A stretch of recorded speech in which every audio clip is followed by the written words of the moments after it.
Here's how to work an sssk, or slip, slip, slip knit double decrease. Insert your right needle into the first stitch on the left needle as if to knit and move that stitch to the right needle without working it. Do the same thing for the next 2 stitches. Bring the left needle through the front of these 3 stitches and work them together as if they were 1 stitch.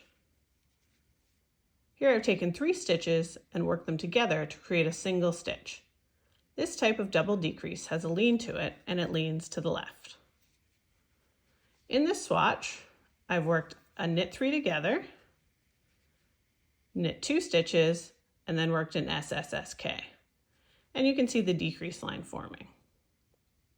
For more information on types of decreases and decrease lines, check the tutorial link in the video notes.